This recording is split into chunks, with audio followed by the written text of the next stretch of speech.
Cette capsule vous est présentée par la boutique Maixu pour vos peluches et articles décoratifs geek, ainsi que par Evo Retro, marque cool d'accessoires de jeux vidéo et de protecteurs pour mettre en valeur vos collections de figurines Funko Pop ou cartes Pokémon. Allô tout le monde, ici Sébastien, j'espère que ça va bien. Aujourd'hui, je vais vous parler de la seconde saison de Star Trek Picard que j'ai reçu ici en édition Blu-ray Steelbook, également disponible en format Blu-ray standard. Donc, c'est disponible, distribué par Paramount, déjà disponible en magasin. Donc, ça met évidemment en vedette Patrick Stewart dans le rôle de Jean-Luc Picard. Donc, cette seconde saison va faire rencontrer Jean-Luc Picard et Q, ce qui va amener justement une nouvelle aventure causée par Q, qui va l'amener dans un univers alternatif. Même, ils vont devoir, Jean-Luc Picard et son équipage, aller dans le passé pour justement essayer de corriger une anomalie temporelle. Ils vont arriver en 2024 et c'est majoritairement là que la saison va se passer. Donc, c'est une série qui met aussi en vedette Seven of Nine qui revient. On a aussi la Reine Borg qui va être qui a quand même un rôle assez important dans cette saison-là.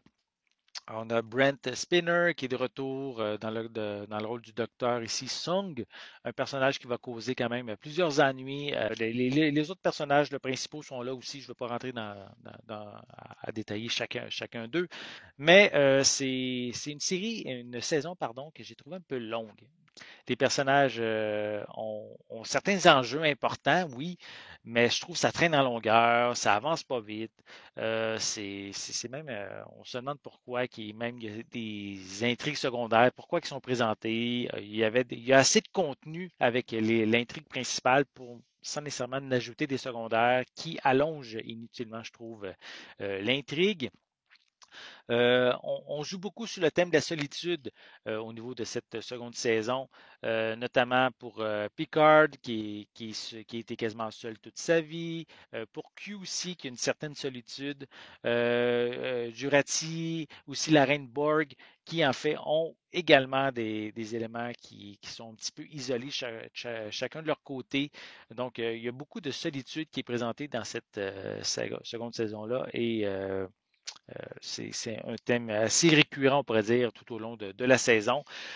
J'ai même trouvé un petit peu une facilité, le fait d'amener la majorité des épisodes à notre époque, en 2024, et peut-être une facilité pour sauver, on dirait, les coûts de production sur les effets spéciaux. C'est qu'est-ce que j'ai remarqué, et il me semble que ça aurait pu être fait autrement, mais je sais pas. J'ai trouvé ça une facilité que la majorité des épisodes ont presque pas besoin d'effets spéciaux, justement, puisqu'il se passe à notre époque. Donc, j'ai trouvé ça un petit peu facile.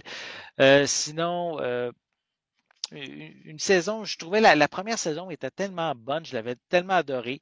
Cette seconde-là, elle m'a déçu. Donc, j'aurais aimé avoir une meilleure saison que ça.